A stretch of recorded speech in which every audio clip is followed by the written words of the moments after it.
Broadcasting from the business capital of the world, this is the Podcast Business News Network.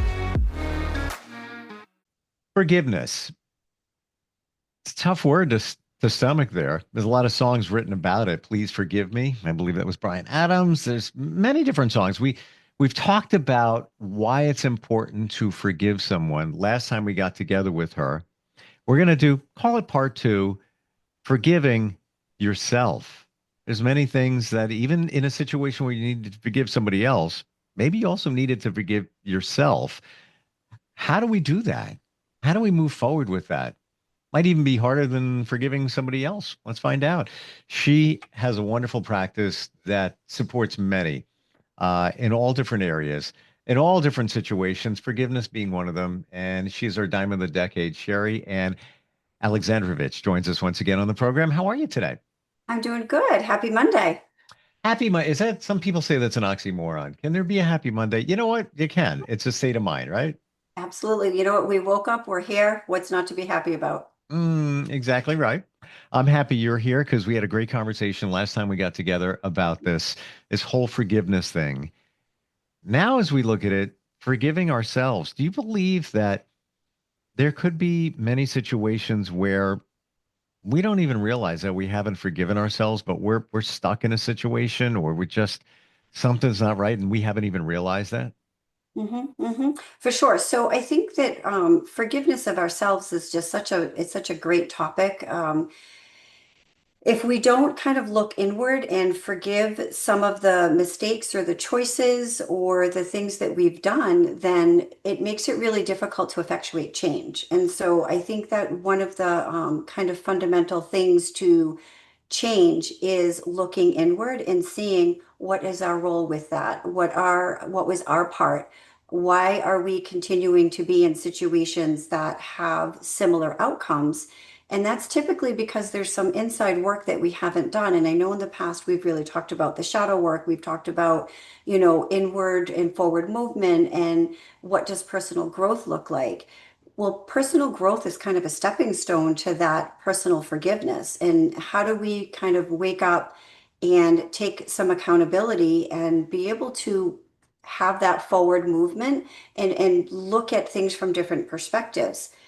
One of the challenges that I come across personally, but also I think in the substance abuse world, is when we're working with people who have a history of substances, whether they're still actively using or whether they're in recovery, forgiveness for some of the choices that they've Mm. made while they've been using is a big variable and contributor to that relapse rate. I've had clients in the past who have made choices to support their habit. And then when they're clean, those are the choices that they really struggle to forgive themselves for. And that's really what kind of perpetuates that constant relapse or that disparaging remarks or that inability to really have that forward movement. And so I think that forgiving oneself is such an important topic because it expands into so many different areas of our life, whether it be substance abuse, whether it be relationships, whether it be parenting. Mm. How do we do it? We're at that point, you're feeling that you're hanging on to something in a situation, whether it's addiction, whether it's a social situation, you're feeling it that you need to release it, let it go. How do we do that? Acknowledgement, that's the first step, is acknowledging that something needs to change, whether it be in a decision that we're making, whether it being a situation that we're in, is really acknowledgement and acceptance is the first part of that. And then from there, we can kind of build upon, how do we make amends? How do we make changes? How do we forgive ourselves in the same capacity that we would forgive somebody else? And that's just being kind. One of the things that, one of the sayings that I say pretty frequently with my clients is we don't wake up every day with the intention to make a mistake or to make a bad choice or to do something that we normally would not have done, right? So if we're not premeditatively waking up every day and making the decision to do something bad, we've made a mistake. So all we can do is make the best decisions that we make with the information that we have today. What we have in this moment, 10 minutes from now, an hour from now, tomorrow, we're going to have different information.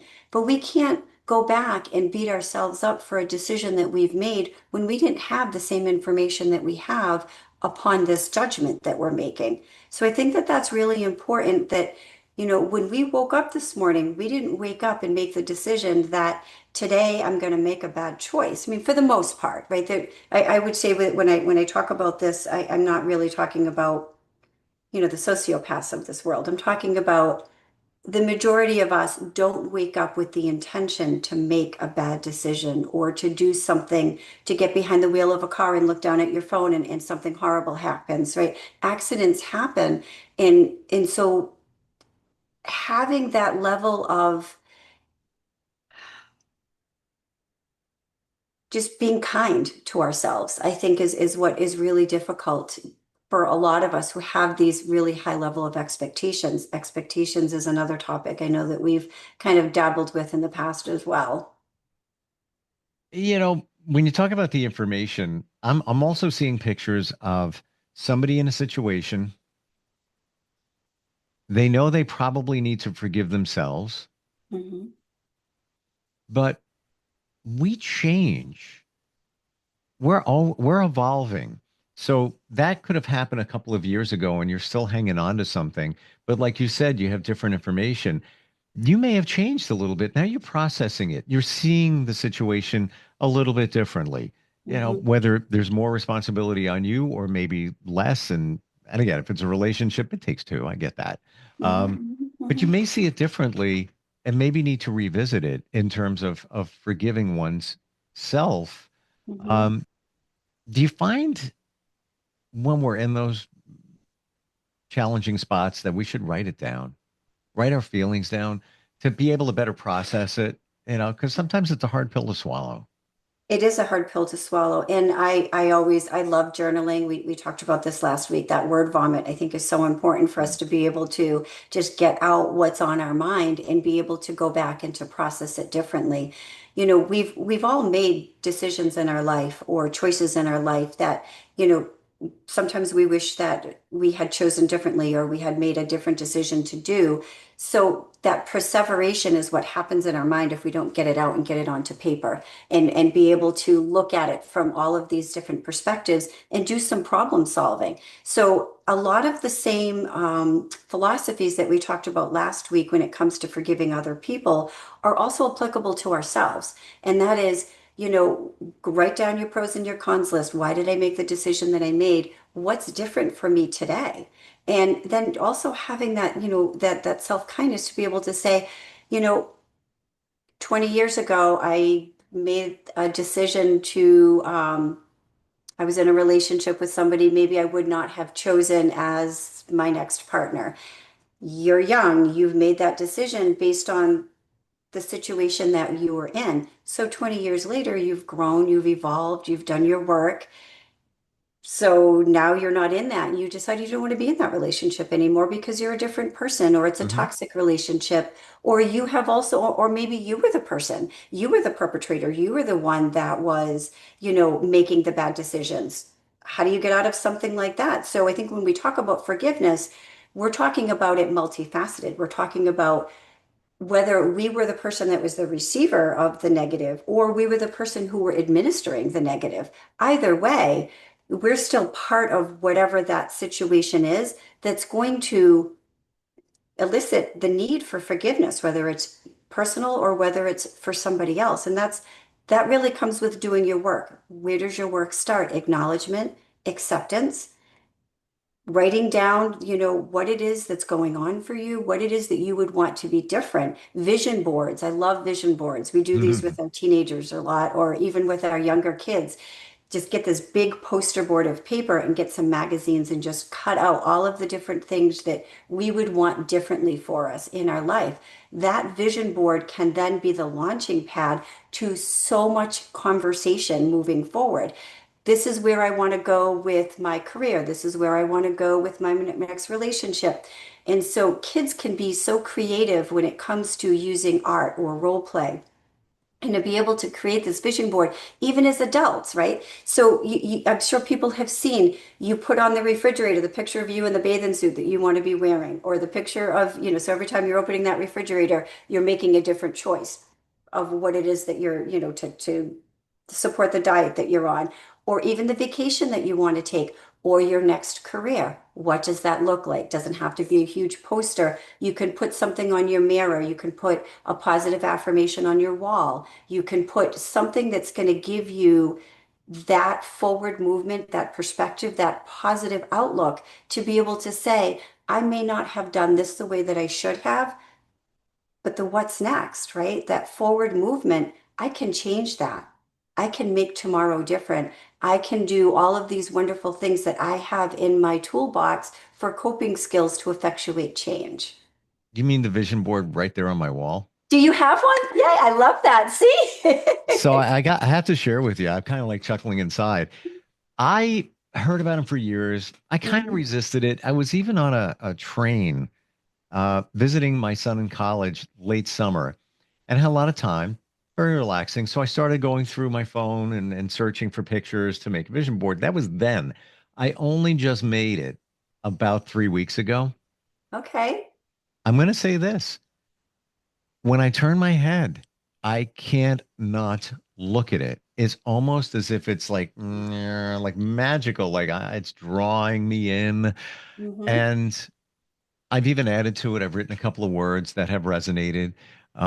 Somebody told me if you're going to do a vision board, one thing you might want to consider is these two words or better. Yes, all those things on there, I feel I deserve.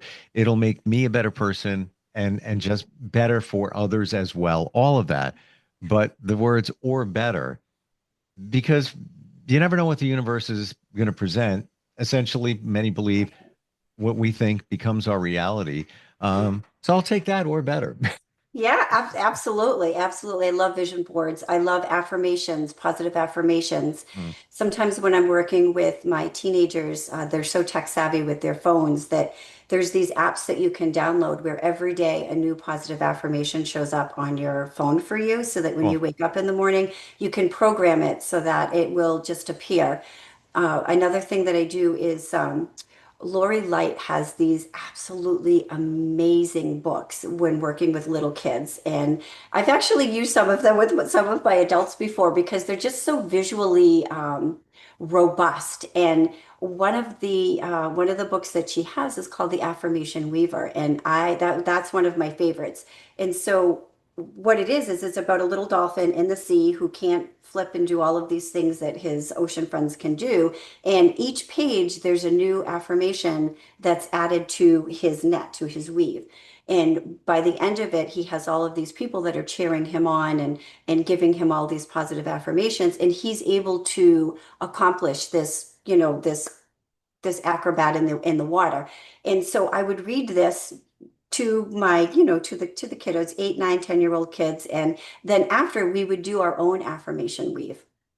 And so I would get like all the ocean stickers and all the different things that kind of go with it. And we'd build this board or this paper and put what is your individual. So, Sherry's the client and she comes in and what are the things that she needs? And now I know my client that are going to really help her to wake up every day and feel better or to get past whatever it is that she needs to get past, whether it's self-forgiveness, whether it's forgiving of other people, self-esteem building, creating better boundaries, Mm. whatever the topic is, we would individualize this affirmation weave. And then I would have them hang it either on their wall as they're leaving, the doorway above their light switch, or in their bathroom, or wherever they're going to see it every day as a reminder that they're enough. This too shall pass. These are wonderful things that we have to look forward to. And just because yesterday wasn't a great day doesn't mean that today or tomorrow can't be. We have that opportunity every day we wake up. We have the opportunity to effectuate change. And, I say to my grandson every day when he walks out the door, and he's probably so sick of hearing this at 11, is Mm. every day's a new beginning, bud. So yesterday you might have had a bad day at school, or yesterday you might have had, a problem with a kid um, at recess or on the bus. But today's a new day. Today we get to start over and we get to do something different. We get to make that change. And I think that's something that our youths and sometimes our adults as well, I think really struggle with is they get sucked into this swamp of negativity. And it's really hard to climb their way out of it when Mm. they're not getting that positivity from home or from school or from peers, and they become really angry or isolated or and then it's really hard for them to come out of it. And then by the time they land in therapy, they're in this hopeless, depressed state that we can really just intercept so much earlier in life if we realize that people just really need you to be kind, you know? Kind to yourself. Yes. Yeah, Yes. I do a music show on radio. Been doing it forever. Hmm. I end every show with be kind to yourself and others because we're Yeah. not kind to ourselves. And I believe many of us don't realize that we're creating our reality if you believe in the vision board and manifesting and all of that. So you wake up, you spill some coffee, then you're in that mindset of like, ah, really? Oh, what? That's just the beginning. What else is going to happen today? Well, guess what? It's going to happen, and it's not going to be good because you asked for it. You Hmm. essentially you manifested it. Right, right, Um, right. That's the but at least. So, but at least. And so I use that all the time when I'm doing cognitive restructuring say or that again. Say reframing. it again. But at least. So this might have happened, but at least we have something different. So when I'm working with Hmm. changing how our negative thinking can be. I will give an example. So way back, probably about 20 years ago, I used to do a lot of home-based therapy services. I worked a lot with gangs and drugs and youth. And so I was out in my car, I was out on Main Street, and I would go from home to home. So how I made a living was when you see your clients. And there was a time, there was a storm that was happening, and my garage door didn't open. I couldn't get my car out of the garage. So we're talking 20 years ago. Okay, yes, I do understand there's an emergency pull that you could use. In that moment, I didn't realize that, right? So I go downstairs and I used to give this example all the time. I'm going downstairs and I know I've got, 6 or 7 clients scheduled. I can't get out of my garage because I can't get my car out. So, but at least my daughter, who back then was in high school, but at least her car was outside. So I grabbed her car. I'm driving down the road. She doesn't have any gas in her car. Here we go. So, but this could have been a very different ending for me. But at least I had money to be able to go to the gas station. So I get to the gas station, I'm able to, put the gas in the car. I'm driving down the road. There's a tree in the road. I mean, I swear to God, this is a true story. I can't get through. I used to live on a backcountry road. It was all dirt. Okay, but at least I have the mindset that I can turn the car around. I can take a different way. End of the story is that there were so many opportunities for me to just say, today's a wash. I'm going to reschedule my clients and really slip into a negative mindset instead of persevering and moving forward and being able to see all of my clients and having a full day because, but at least was my mantra for the day. And Hmm. that's an important for me. I'm always trying to think about, okay, this might not have folded the way that I wanted it to, or I didn't do this, but at least I can do this, or but at least I can do that. And that's just a different I perspective of love it. looking at I something. love it. And it that gets me away from this phrase, and I try never to use it. Could be worse. Could be Right. worse. What do Yeah. you say? It's negative. I That's do it all the time. I try not to. No, right. but you mean it in a positive way, but Right. it's coming from negative. And that phrase that you use, I have another one. Let's say you're going through a challenge. This is, Mhm. I don't have enough money for this for now. You For add those two now. words for Yeah. now because I it's like temporary. that. Yeah, for now. Yeah, that's another one. I like that. It's very similar to but at least, Sure. and it doesn't pigeonhole you into not having an option. because it's expanding into multiple options. That's what I like about that for now. I like that. I'm going to steal that from you. No, I'm going to steal yours. Okay, that's fine. That's fine. The negativity thing I want to share in just 30 seconds Yes. of how energy works. Mm, And a lot of this is connected to energy, right? I have an old Jeep, 25 years old. I use it just for kayaking. It's my fun vehicle, right? I feel like a kid driving it. Had some issues with it. It would break down. Like, and I'm driving, a belt goes. I'm like, and I would be, you piece of, like, really? Like, come on. Like, now I'm stuck. I gotta get towed. And I would just curse the thing out. Fixed it. Then I flipped it and I would just, I appreciate you. Thank you for the wonderful day we had. Ah, right. I love you. You make me Yeah. feel good. Like it's just, Yeah. you're my happy, junkie vehicle. I don't have to worry about, dings on the side. I don't Mhm. even lock it. Wouldn't you know it? I haven't had any issues with that in like a year at See, you're least. putting positive energy out there. That's what I'm saying. That's what I'm Right. saying. So, Right. using that as a loose example to, the Hmm. coffee spill, then something else, then something else, then something else. If you keep saying, well, what's going to be next now? That's what's probably going to happen. Well, because you keep piling up all this negativity, and the Yeah. mountain just becomes so big that you can't climb it. You can't get to it because when you have to kind of look at things one piece at a time or one chunk at a time and break it down into manageable pieces. And that's where those lists come in, Mm. so that you're breaking things down into accomplishable versus it feeling so overwhelmed that I have 15 things to do today. Don't look at it from that perspective. Look at it from this is what I would like to accomplish and breaking it down into time chunks. I'd like to get this done by then or this done by then. But then having also that flexibility that if something comes up and you're not able to get those three check boxes done before 12 o'clock, you have the flexibility to kind of, all right, well, but at least I still have 3 more hours left of my day. Or Yes. I can't get this done for now. Another one that I like to use is this too shall pass. Oh, my mom. Love that one. Oh, geez. I'm telling you, Sherry, all the things that my mother used to say, which I'm sure yours said and everybody else's.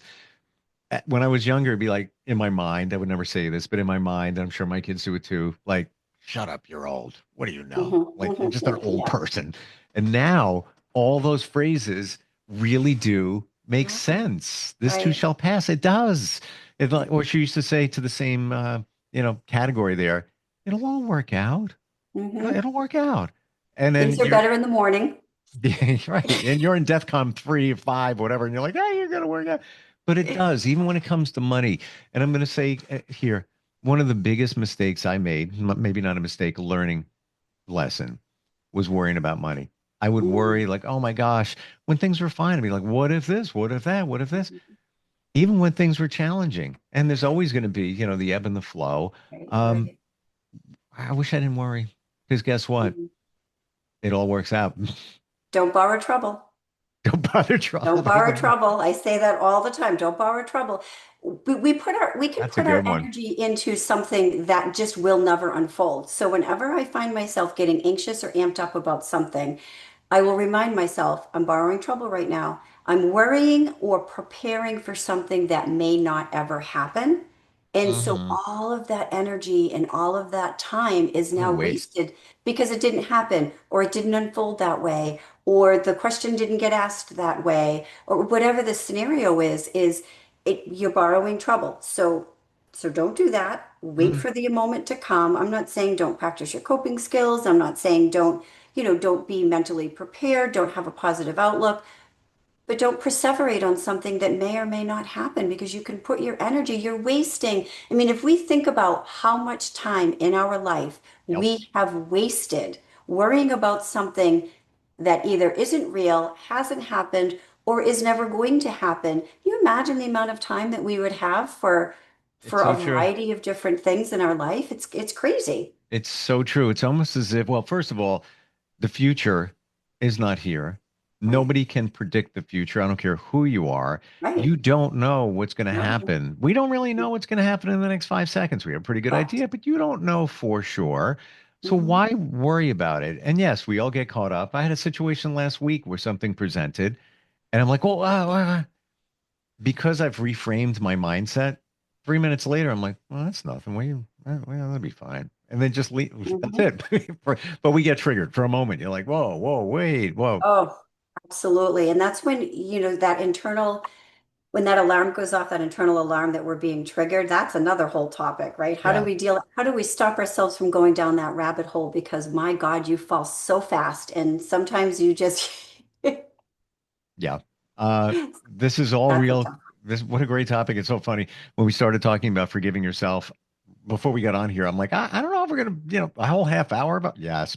I could talk for hours about forgiveness, whether it be with yourself or with other people, and how we can just, I think the key word is be kind. I mean, your Yeah. intentions should be always kind and that pay it forward and, treat other people the way that we want to be treated and just do better every day. Just do better. That's all we can do. We can't change how we acted yesterday, but today we can choose to do better. And that's the best that we can do. Put our face in the sun and smile. Yeah. But at least. But at least, right? But at least, Fantastic. Oh, right? keeping that one, writing that one down. I have a post-it note. I write things down. I share it with others. So that one on there. Oh, Um, good, good. That's a good one. I like that one. you have a great practice. You help a lot of people with this and so much more. And you're located in Massachusetts, but obviously things can be done virtually to Mhm. support others. How do we find you? Newbeginningswc.com is our website. We also have a Facebook page. We're located at 1280 Main Street in Worcester. Always wonderful talking with you, Sherri. I just, this is so important. It really is. People are being stopped and crippled in their mind because they haven't Mhm. forgiven. And if you're challenged by that, then reach out. Thanks again for being here. All right. Thank you. Thanks. We'll be right Bye-bye. back.